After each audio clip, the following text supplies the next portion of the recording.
Welcome back to another live and amplified indie fusion podcast. I'm your host, Tom Quiet, and we're back at it again with another amazing podcast. Today, we are right in the middle of our pancreatic cancer fundraiser, and we have our next guest, Amy Jo. How's it going today? Hi, I'm good. How are you? Oh, I'm doing wonderful. It's a beautiful day here in Texas. Probably going to get some rain, but you know what? It's Sunday. Who cares? Yeah, we've had a lot of rain today. But I do like the rain. I like being cooped up while it's raining outside. So it's nice for me. I like it. Fair, fair, fair.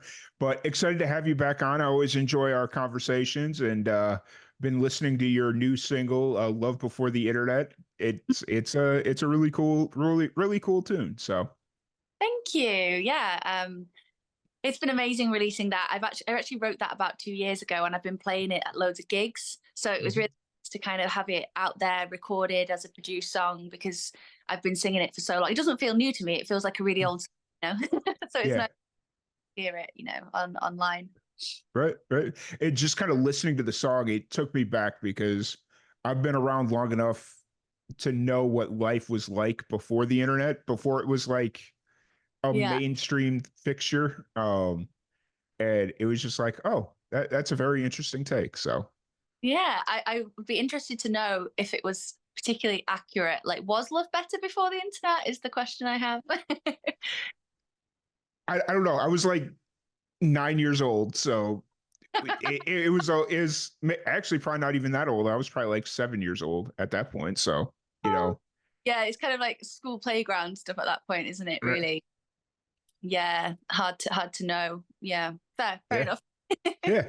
Um, so how long have you been sitting on this song, "Love Before the Internet"? Literally 2 to 3 years. It was when I was writing a lot during COVID. It Mhm. was one of the songs that came from that period. So yeah, I'd literally had it since then, and I'd been playing it. I've probably played it like 40 times live, Mhm. and just getting so many different reactions, and a lot of people telling me to record it. A lot of people saying they wanted to hear it again, and I even had this guy write a note throughout the set about what he found love to be like before the internet, and then he gave it to me afterwards, and I was like, how cute is that? So yeah, it's been around a long time for me, but obviously new to some people who haven't heard me sing live or anything like that. Nice, nice. And so you said you were doing a lot of writing during the pandemic, and this is kind of where that came from. You said you pulled it from a prompt. Was that something that you do yourself, where you'll just kind of write down prompts, or were you like in a singing like songwriters group or something? No, I usually kind of just come up with like concepts and titles quite organically, but I'll literally just I'm very observant, so I kind of just look around me and I'm like, oh, that would be a cool, because that song isn't really even about me. I'm talking about like Yeah, two characters in that song. It's yeah. kind of motivation, if that makes sense. So I like to write in that way. And I think it also opens up a whole new world of prompts and concepts to talk about. So yeah, I'll just literally be walking on the canal or I'll be out and I'll just come up with these concepts and ideas, and then I run home and write it, and then that's literally it. It's so weird. I think people think it's this like really long, arduous process, but really for me it's quite quick. Nice, nice. And you said you'd been out playing it for the last couple of years and whatnot. What was it about right now that just kind of felt like the right time to put it out? I think just people constantly telling me to do it because I didn't know what my next song should be. And I just got so many nice comments about that particular one. And people would come up and be like, Love Before the Internet, that's my favorite. Or my auntie, she's always like, I love that song. I love George. She was the made up character in the Yeah. thing. Love George. So I think just people constantly telling me to release it, to be honest. And so it felt like there was a bit of a demand there, which is always nice. And I felt like I just wanted to honor that and get it out however I felt about it. I felt like it was just something people really wanted to hear. Nice. And I'm assuming you've been getting really good receptions at like when you played out at live gigs and whatnot. Yeah, literally amazing. And then this will be my next gig next week will be the first time playing the song since having it released. So that's kind of weird because like I say, I've been playing it so much without it being released that I can now finally say, you can hear this on Spotify. Whereas Right. before, soon, it will be out soon. And it's Yeah. nice to say it's actually out. Nice. It'll be really interesting to see if this song like starts to like obviously during the release cycle you have up and downs and ebb and flows with like viewership. It'll be really interesting to kind of see if right around Valentine's Day this song starts to pick back up a little bit, as far as traffic and whatnot. That's interesting. I hadn't thought of that. That would be nice, especially at the start of the year, like the first few months, to get a bit of Yeah. traction right at that time. Yeah, we'll wait and see on that one. Yeah. I was just thinking about it. I was like, in the back of my head, I was like, wait, does the UK celebrate Valentine's Day? And then I just like Googled it real quick and I was like, yep, they do. Cool. So it'll be interesting. So, Yeah, I'm not sure if it's as big as like other countries' Valentine's Day. I feel like the very British thing to do is kind of pretend that it's not happening. Like, oh, that's coming. Like it's sort of we don't like celebrate things as much as other guys. I don't know yeah. what it is, kind of dry humor that we all have. But I'm actually one for celebrating everything. I'm like really excited Yeah. about it. But yeah, the English way is definitely to be like, oh well, it'll That's come. funny. Won't, like, with Valentine's. I don't know. It's a very different way for some reason. Yeah. Well, if for my perspective is it's one of those commercial holidays, so it's just kind of like if I have a reason to celebrate it, I will. So Yeah, that's a good perspective. uh, so Love Before the Internet, you're about a little over a week from the release. What's kind of running through your mind right now? I think I've just been really blown away by support from radio, because I've always had a lot of radio support, especially Beyond Radio, which is kind of the Morecambe Bay Lancaster radio, Yeah. my hometown. They always support me, but mostly just other radios that I haven't heard from before who've like got Yeah. in, and then BBC Introducing played it, which was great. And then an American radio debuted it on theirs and they got in touch. And I was just sort of thinking, where's this all come from? Like, why am I Right. getting radio play? But it's been really nice. And yeah, I'm just really pleased that it's sort of connecting with radio as well as, just people on my pages. Yeah, for sure. I love the fact that radio's kind of found how to keep itself more relevant. Like it's always, in my opinion, it's always been a relevant gauge of like what's popular, but to give more independent musicians an opportunity to play and get their songs heard. And the fact that more radio stations are doing that right now Mm. is a very good long-term strategy, in my opinion. So Yeah, and I don't want to see all the different kind of art forms die a death. Like I think we need yeah, to keep supporting all types of art because I just think it's so easy. There's so many options now, and I try my best all the time to kind of, if I have options between an independent or like a big conglomerate, I'll always go with the independent now because I just yeah. want to support. Like I think it's so important that we keep it alive. So Oh yeah. Who yeah, who are you listening to right now? That's really got your ear.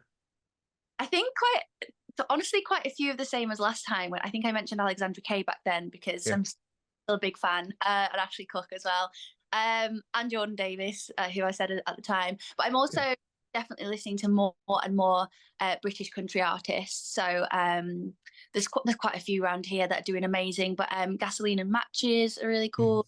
And then Kezia Gill and Jade Helliwell and people like that. So I'm still kind of trying to branch out and broaden my horizons as much as yeah, possible.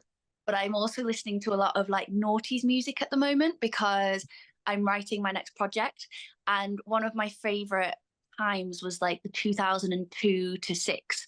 And I'm thinking like Duffy, Ed Sheeran when he first sort of came out right in the early days, and yeah, um Amy Winehouse and Adele and those kind of people. But then also lots of like my favorite songwriters like Stevie Wonder and Elton John and Billy Joel. They've also come up the ranks at the moment because I'm really mm, enjoying to like that sort of pure, like it's so pure their music. It's just like here's me on a piano and I'm singing my heart out, and I just love that. So I'm kind of listening to a broad spectrum at the moment and taking it all in. oh Yeah, yeah, for sure. yeah, It's really cool that you brought up like Elton John and Billy Joel because they're kind of getting to that point right now where they're not going to be around forever. And so, like, if you have an opportunity to see them and enjoy them, like right now is the time to be doing it because, like, yeah. Elton John, he's like done touring, right? Or is he still kind of? I think it was Glastonbury that was his final Yeah, ever show, which he did last or the year before. So I don't know if I'll get to see him. And he's also ill at the moment, isn't he? He put a thing up saying he was unwell. yeah. Um, Um, but but I yeah, go ahead. Sorry. No, I would say that I just really love his like generation of songwriters, like the Billy Carol Kings and all of those. They're just brilliant. And I wish I could play piano like them. So Yeah. It's really cool because like all those songwriters that you just named, I feel like we're kind of in a resurgence where you're seeing a lot of really talented songwriters start to kind of emerge and get a little bit of mm, attention on social media. And like it seems like a lot right now where it's like, oh, this guy's good, or this guy's good, or this guy's good, or this girl's good, just like there's a lot kind of popping off right now. And eventually like the cream is really going to start to rise to the top. So I think in like the next 5 years you're going to have like a whole bunch of new musicians that are like legendary, and it's going to be incredible to kind of see this indie infusion that's coming. yeah, I like that. I feel like not everyone looks at the future as positively as that. So I enjoy that. And I think that's a good thing to hope for and a good thing to look forward to. And I hope it will be like that too. Yeah. Yeah. Yeah. So you'd mentioned that you're writing your next project. Is it going to be a full album, or like what can you tell us about your new project you're working on?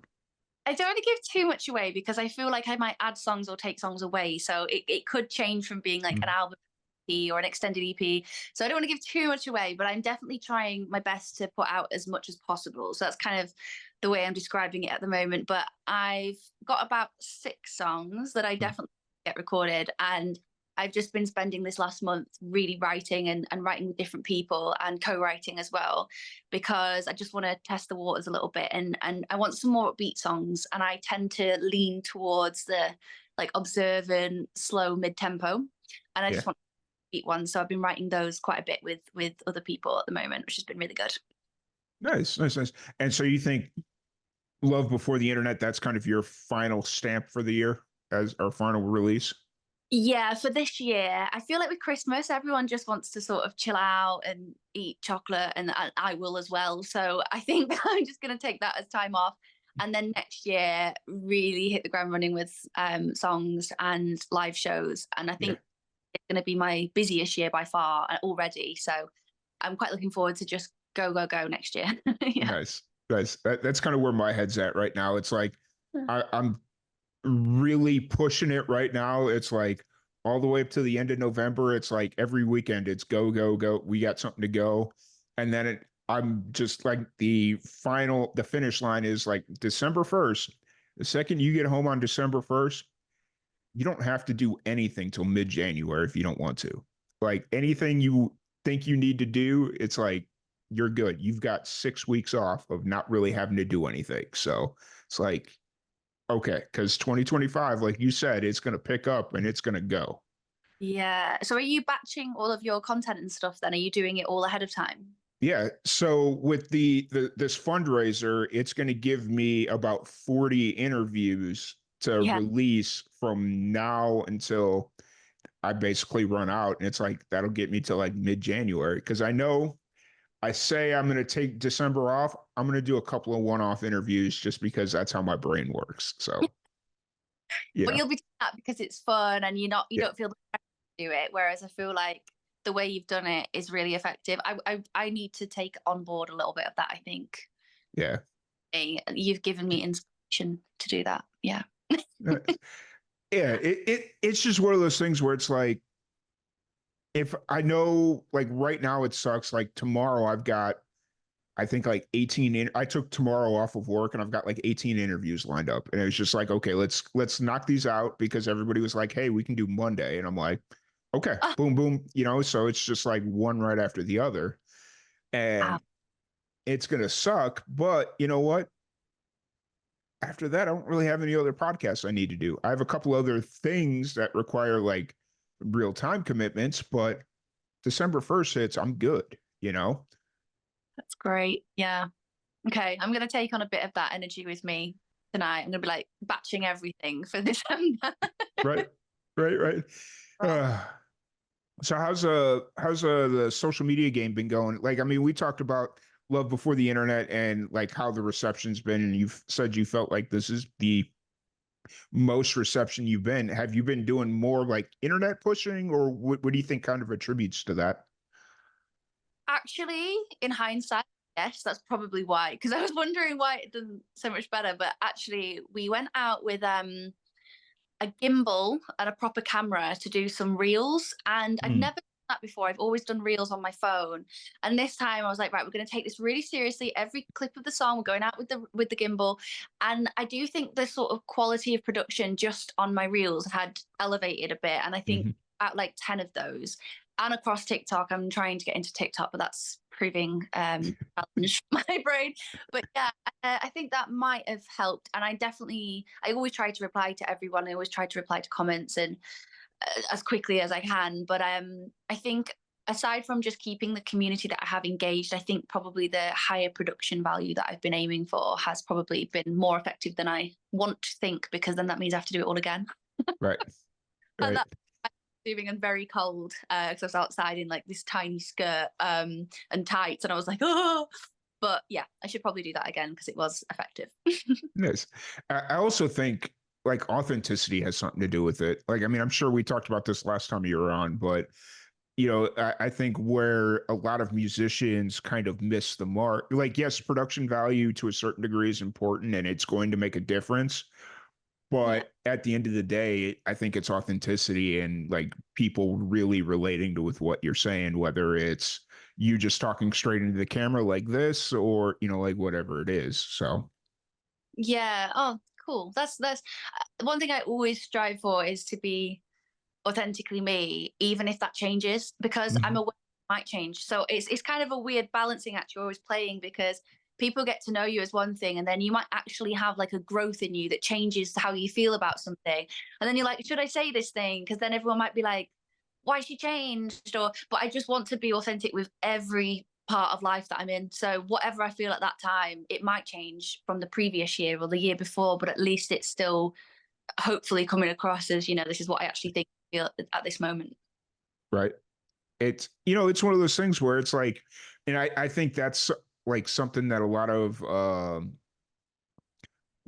we'll just say creators, like not even necessarily musicians, are afraid to do because they're like, oh well, people come to see me because this is how I am, I don't want to change. And it's Mhm. like, yeah, you may lose a couple of people because it's like, oh, Amy Jo's like in a real hard rock era right now and she's just like really into ACDC or something like that, and I Yeah. don't like that. But then you're going to pick up 20 more people that are like, I love this. Let's keep Mm. it going. So it's going to be that ebb and flow that we talked about. Yeah, and when I think of people who are like really good at that, I just thought of Taylor Swift then, because the Eras tour, just so many eras where Yeah. she's and different ideas and clothes and styling and totally different songs. And yeah, it does change. And I think of like Michael Jackson as well. He really experimented with different genres and different sounds. And I think as long as it's done in a way that's like you're just experimenting but through yourself, I think people can kind of get on board with that. But I'm also okay with losing followers in that sense. If someone feels like they don't really vibe with my stuff anymore, I'm not offended in any way if they if they check out. That's absolutely fine. Um, I want people to find people that resonate with them. So, yeah, I think I'm just quite chill about it all now, and I think that's maybe what's helping. Yeah, for sure. For sure. Um, and I think since last time, did we talk before or after you did British Country Music Festival? I think it I was how was that show? absolutely amazing. I loved it. The people were amazing. The organizers were the nicest people. The audience was so passionate. I haven't seen that level of passion at like a festival in a long time. Mm, And then the other artists were really nice. I actually stayed and watched like the whole weekend, so I didn't want to miss anything. Like I just wanted to be immersed in the whole yeah. experience. And my actual performance went really well. Got a lot of new. I don't like using the word fans. It makes me cringe a little bit, but like new supporters, we're gonna say, Yeah. and people who bought merch and stuff. And then I also kind of deepened relationships I already had with people, which was great. So just overall, 10 out of 10. I don't know what else to say. It's just 10 out of 10. Nice. That's cool. Yeah, because I was sitting here as we were talking. I was like, wait a minute. we need to talk about British country because a British country music festival, because I'm almost positive we talked about it last time, and you play it like the show happened since between then and now. So Yeah, no, honestly, I couldn't say any more positive things about it. And the food was great as well because they had like little nice, stuff within the festival. All of it was great. nice. And then how far from Black? You're not that far from Blackpool, are you? Like No, it wouldn't. when I'm in my hometown, because obviously that's a seaside town, Mhm. that's like an hour from Blackpool, so it's not far at all. Yeah, gotcha. Because it's always kind of interesting. Like when I look at not the idea, when I look at like starting to plan trips to come over, it's Mm. always you're flying into London. It's you're flying into Heathrow, but every place that I want to go is like on the opposite side. So like you go to the north side, you go to the north coast up towards Blackpool, and then even over towards like Liverpool and stuff like that. Or you go down south and you're down by like the South Sea and stuff like that. And it's like, man, this is going to be an interesting trip because it's you're going to spend a lot of time on the road. So Yeah, you definitely have to set aside time for just travel. The good thing is England is a relatively small country compared mhm. to like America. It's a tiny little island really, and you could probably get from the top to the bottom in about 10 hours in a day. Like Yeah, maybe not quite a day, but like I'm from my hometown to like the very bottom of the country would be like 7, 8 hours. And then from me to Scotland, it's sort of like 2 to 3. So you could yeah, probably, but it would be a very tiring trip. And I think I agree with you there. Like the country scene in the UK is very much spread out, but I would say it's in the north and it's yeah, in Scotland as like the two kind of big parts, and London not so much, but like you say, at the very south, Cornwall and places like that, yeah. Devon. So yeah, it would be a very interesting trip, but I'd love to see how you get on with that, and I would welcome you anywhere, and yeah, show you around like the north and stuff if that's what you'd want. Yeah. Yeah, well, it's one of those things where so we're doing a live podcast here in 2 weeks. We're taking you talked about a 7 to 8 hour trip to get from the north side to the south side of the England, and it's like, oh, that's going to be like half my trip to get out to Tucson, Arizona, Oh my god. and it's just like, oh, that's very funny. And so, but we're going out there to do a live podcast thing, and it's like, I'm using this as kind of like a proof of concept to be like, show other venues. And if I do come over to the UK, be like, hey, we can do this in the UK too. I'm sure it'll go over really well. So, yeah. Yeah. Yeah. So basically, it's that is you'd be doing like 30, 40 in person in one day, or like No, over. so basically, what it is we work with a venue and we come and do it like a show. Yeah. So it would be like get 4 to 6 musicians together. They play a couple of songs. We do the talk about it in between. So it's like, oh, hey, you just did a cover of the Beatles or whatever it is. And it's like, why'd you choose them? Just kind of talk about that sort of thing. And it's like a 2 hour deal and see how it Ah, goes. that sounds awesome. Have the best time. Oh, someone's trying to call me. Sorry. It's not the first time that's happened. So but it's definitely a concept we're working on, and it's been in the works for a very long time. So it'll be fun. Amazing. And you will have the best time, I'm sure. Yeah, yeah, for sure. So, kind of outside of music, what have you been doing recently? Well, I finished my master's, which Yeah, was awesome. I actually graduate next month, so that's all done. It's kind of like my academic era over, which is kind of sad. I'm sad about it, but I'm also like, I need to get out and apply these things. yeah, And I fully believe in that. So that was great. And like I say, I really loved being in London and facing and conquering all my fears. I just needed to do that. I think I just yeah, needed to push past it, and now I love London, so that's great. And what else have I been doing? Mostly reading, which sounds kind of boring, but I've just gotten into this like reading flow at the moment, like loads and loads of books, like loads. I yeah. don't know reading, but it's like the best when you just keep going one after the other. I don't know. Do you read much? I'm starting to get a little bit back more into it. I'm Yeah, not reading like fictional books. I'm reading a little bit more like business minded type stuff, which is I probably need to read like some throw in some fictional like yeah. I don't know, Harry Potter or something, just something that's a little bit different. But I've been really getting into this guy, Simon Squibb. Okay. He's based out of London, and he's a entrepreneur type, and he's got a book coming out in January. So I'm like really interested to read that book. So Yeah. Oh, I used to do it all the time, and then I think life just got in the way. And then this year, no, I'm getting back on that, and I just spent like £100 on loads of. But it was terrible. It was probably a bit of a impulsive buy, but it's done me good for a few months and like entertained me. But I'm a bit like you. I love sort of non-fiction books and like yeah, biographies or like self-help kind of thing, and I definitely need to read a lot more fiction. right, My terrible now because I'm just like always reading self-help. right. um It it'll actually be kind of interesting if you start introducing like fiction books into your reading regiment, if you want to call it that, and to see how it inspires your kind of music.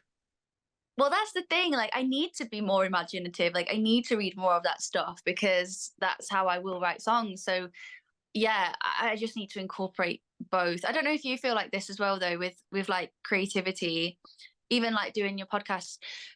I feel like you have to be in two different minds all the time. Like for doing something creative, you have to be in like a almost calm and sort of flow state, and you can't really But think much. But then other things in life require you to be really focused and like, on this one thing, and it's hard balancing them.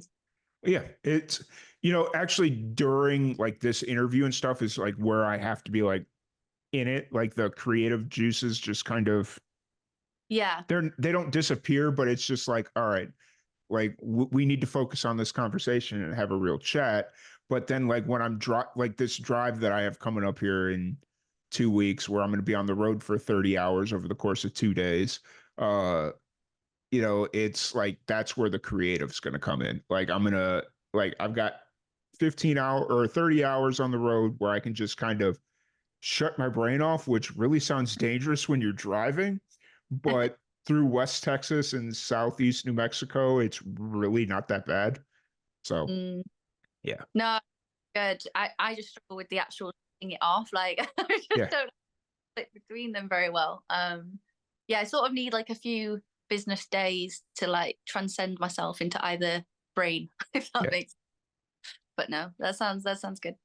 For sure. For sure. As obviously like just trying to find the creative flow is important, and I think as you kind of start experimenting with different things and like how to kind of transition from one side to the other and find that healthy balance, I think it'll be really interesting to see how that plays out. So, Yeah, I think the way to do it actually is to do your strategy of like batching stuff. And then mhm. through December, I can just switch off that brain and then just go straight into the kind of, I'm just going to create things today. And like, cause I'll have some time to do that. Maybe I'll do Yeah. that. That would be a good route. Right. Right. Right. So, what are your plans for Christmas? Obviously, we got Christmas coming up here in a little over a month. So, what's the plans there? I mean, I love a Christmas market. I am at those a lot. I love a good Christmas market. I love waffles and pancakes and Nutella, and every Christmas market has them. So I'm there. And then aside from kind of like the usual Christmas stuff, I think I will mostly, like I say, be reading and just kind of writing songs and that kind of stuff. Um, but yeah, as of now, there's nothing like in the diary set in stone, and I'm quite enjoying that, just sort of deciding where it takes me when it Yeah. happens. I, But about you? uh, so my dad turned 70 this year, so and his birthday is on December 19th, so I'm going up a little bit. Normally I'll come in like the Sunday before Christmas and just kind of stick around till we'll go up to my sister's place. But with my dad turning 70 this year, it's like, okay, well, I got to come in a little bit earlier for that one because He turns 70 on the 19th, so got to be there for that one. One. And yeah, so I'll be in Chicago for the most part. So Oh, isn't Chicago? I might be totally wrong here, but I remember watching a TV show in Chicago, and it was always really snowy at Christmas. yep. Is that like really snowy? It can be, yes. Like it just really depends. It's very hit or miss, just kind of like a lot of places, but it can be, yes. Yeah, I just seem to remember seeing this show where it was like this, but then all sitcoms are kind of inflated and not actually true to life, are they? So I don't know Yeah. why I've just thought Chicago and snow in the same sentence now. Well, I mean, yes, it does snow in Chicago, and it most likely does snow somewhere around Christmas. Yeah. Um, but it just kind of depends on, weather and stuff like that. Like right now, everybody's like super warm. Oh, So it maybe might happen, it might not happen. So yeah. Well, we're supposed to get snow next week. But it says like the north, but I don't know if that includes like my hometown or not. I don't know. yeah. But on the coast, we don't tend to get a lot of snow. I don't know. We'll see what happens. But I hope we get some. I love snow. Right, right, right. So in Chicago, we get this thing called lake effect snow, which, not to get too scientific, but basically, if you live within a certain amount of miles of the lake, the cold air picks up that water from the lake and kind of creates its own snowfall. So Wow. even if it's not like in the radar of like, oh hey, we're gonna get snow like the normal traditional way, you could still get snow like through lake effect snow. So Cool. yeah, That's it's a whole thing. And I had a meteorologist, a weatherman, try to explain it to me, and I was like, yeah. that just goes right over the head on that one. So I thought you did a good job of explaining that because I'm not very scientific and I yeah, understood that. Great job. so right. Um, so yeah, I guess the one question I had that I was going to ask a little bit earlier, but we got into the snow in Chicago kind of side of things. Is there like an iconic like Christmas movie or show that you guys watch in the UK? I'm kind of interested to see if it's like the same stuff we watch here. Okay, I can only really speak for myself, but Yeah. I have people feel the same way as me, so it's not just my own. But Love Actually, obviously that's set in England. I don't know if you've seen it, but Yep. I've seen it. yeah. And then Bridget Jones, the first one, because that's set in like the Cotswolds and there's a lot of snow and it's very Christmassy. The Holiday Okay. is probably a Christmas film, and I love Cameron Diaz. And again, that's in the Cotswolds, so I like that. But I would say those are like the top three, and then maybe The Grinch would be like Okay. for me. But I would say a lot of people would agree. Fair. Perfect. It's very interesting that that's all like a little bit more modern stuff. And it's, yeah. Yeah. So, So what would be your go-to Christmas film? so Home Alone is is kind of a standard. Christmas Vacation with Chevy Chase. It, it's watch it. It's a piece of cinema history. We'll put it that way.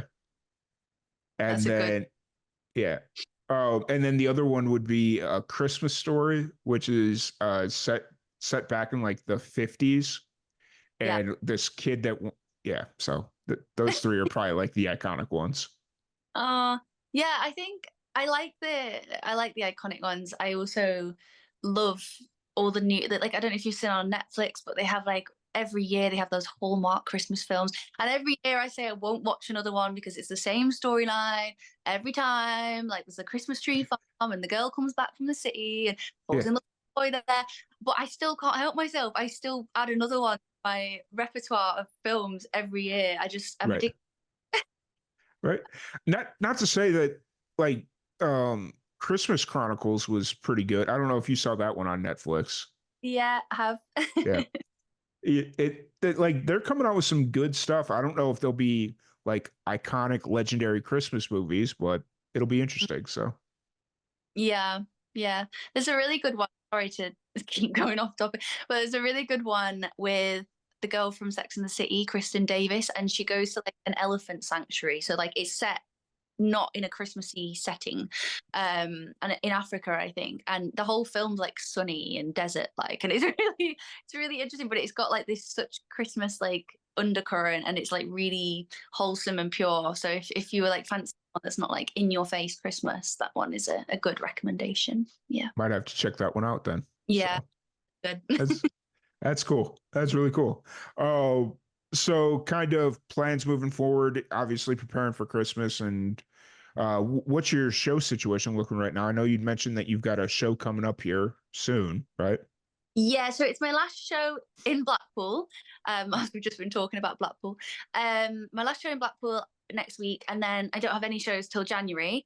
But next year already, I have something like 25 shows booked in, which is definitely the most I've had booked in at this time. So I'm going on tour with the UK. I think he might even be like the world's or Europe's leading Luke Combs tribute, but like the UK guy who's doing it, who's amazing. And he's going to all these really big theatres. And so I'm his support act, and I'm very excited about that. And just to perform for like hardcore country fans in the UK would be amazing. And then I'm doing my own tour again, and then all these other shows I've got booked in. It's just going to be so busy, and I'm just like trying to prepare myself now. Nice. So Yeah. now that you're done with school, you're just kind of really hitting the ground running and just going for it. Yeah, I feel like it's now or never. I've got to that point where I just think, okay, I always wanted to have an education because I just, this industry, and it's not even like, you know, there's people say, don't have a plan B, have a plan A, because, you know, you've heard them before. Yeah. And I get all that. And I'm so passionate about music, but my other plan A is kind of educate. Like that is my other plan A. Like I just love it so much. So it's not even like a plan B, you know. But with music, I just feel like there is more of a time frame than there is for the stuff I studied. And I just feel like it is now or never. I'm never going to have this Yeah. much energy to like do music and take all the knockbacks and stuff. And I just think I've come so far into it. I just do not want to turn around and throw the towel in. I just really want to give it everything these next few years and see as far as I can end up. Yeah. Right. Right. Right. You know, it's interesting you brought that up. It's like, because I've always kind of been of the mindset that education will always be there. Like if you came out of primary school or high school or whatever, Yeah. um, and just jumped right into music at 18 and just kind of went, and then it decided at 27, it's like, okay, I gave my music my shot. We had fun. We had a little bit of success, but it's not going to be any real long-term success. Guess what? Mm. At 27, you can always jump right back into education and go to school and all that stuff. But then as I look back on it now, it's like here I sit 37 and it's like I really don't want to go back to school. Like I'm good, you know? So Yeah. Yeah, and I think it's so different for everyone. I think because I never went into uni straight after sixth form, so yeah, like I was one of the only people in my sixth form to not go, and that felt like a big like act of defiance at the time. And I was like, yeah, I'm a rebel.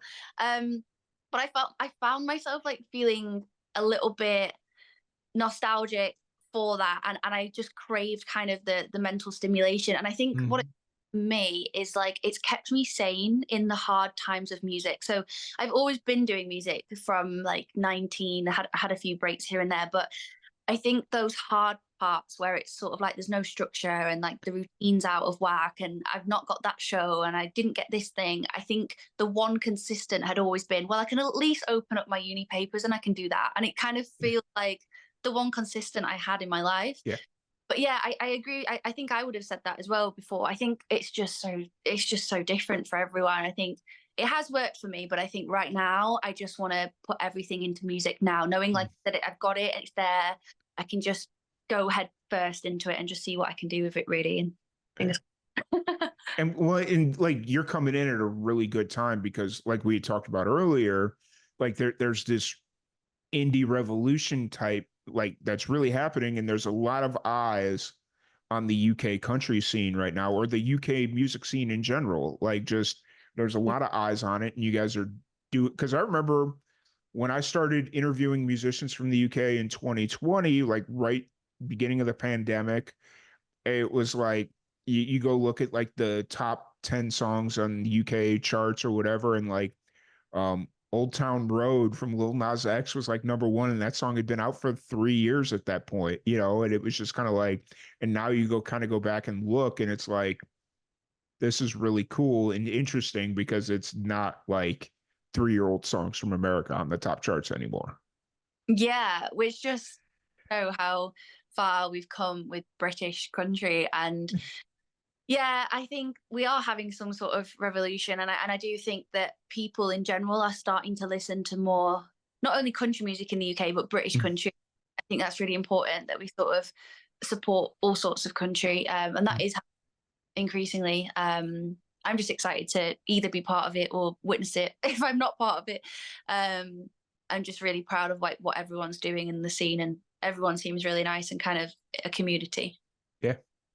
Well, I mean, listening to your music, you've definitely got the talent to Um, disrupt some waves, make some noise, whatever phrasing you want to use. So oh yeah, it's so bizarre. I feel I don't know if anyone else feels like this who's a singer, but I get so sick of hearing my own voice because I've heard it since I was like 12, and people will say like really nice things like that, and they go, "Oh, I love your voice," and I'm like, "Oh, I'm just so bored of it." Like I've heard it yeah, so much, but it's really nice when you hear things like that. It kind of reminds you to sort of step out of yourself and appreciate it. So yeah. yeah. I mean, I feel that way too. It's like I hate editing my podcast because it's like I hate listening to myself talk because I sound stupid. I sound, just like I'm nitpicking myself to death. And then I had somebody on the podcast not long ago. They're like, "Can you read me a bedtime story?" And I'm like, "Wait, you want this stupid voice, like this thing, to read you a bedtime story? I'm gonna fumble through like every word because, yeah." So, Yeah. See the bedtime. uh, what? Sorry, what was that? Did you do it in the end? Did No, you read it? it Oh. it it, it was just kind of like just yeah, it wasn't a serious ask, but it was just like I appreciate the sentiment, but it's like I'm not the one to read you a bedtime story, so. It's a So, compliment. It's a oh yeah. compliment. Oh yeah, for sure. So, but I really appreciated the conversation. I always enjoyed chatting with you. If anybody wants to check out your music, any of that fun stuff, where's the best place to find you? Instagram, Amy Joe Official. Facebook, Amy Joe Clough. For some reason, I can't take my last name off there. TikTok, Amy Joe Official. Like I say, I'm really trying to be down with the kids and get my hands on TikTok, but it is anyway. YouTube, Amy Joe. Spotify, Amy Joe. Nice and easy. And then my website is probably the best place to kind of see like news posts and like shows and tickets and stuff. So that's amyjoeofficial.com. Nice. Now on TikTok, are you stuck in that phase where you're only like no matter what video you post, you're getting like 230 views? Yes. I don't think I've ever had anything above that other than one random video that got like 5,000 views once. And then ever since then, 200, 200, 200, 200. Yeah. Yeah. Okay. It's not just me then. It's like we've upgraded a little bit. I think like everything gets like 350 now, Okay. but it's like it's still a grind. So It is. And I feel like everyone talks about TikTok. Everyone always says to me, you need to get on TikTok. It's the best place for growth. It's the best place for discovery. And I'm like, where is the discovery? Like, no one's watching it. But I think I just need to persevere. And clearly, I'm doing something wrong. Like, I don't know what it is. Maybe I'm not posting at the right times. I think that could be it. Or like, not enough, not frequently enough. I don't know. I don't know. who knows? Mystery. Right right now, who knows? So No, no. uh, I'm gonna keep putting in. I kind of see music as like lottery tickets. Like you're every time you do something, you're sort of you're buying a lottery ticket, and some of them will just be completely a waste of time, and you're not going to win with it. But every now and again, you'll get one that wins, and I think I've just got to keep seeing it like that, and I think that's the only way you can keep going. 100%. I Yeah. 100% agreed. So, but once again, thank you so much for joining us. Absolutely enjoyed the conversation. Thank you everybody for tuning in, and we'll be back here in a little bit with our next guest.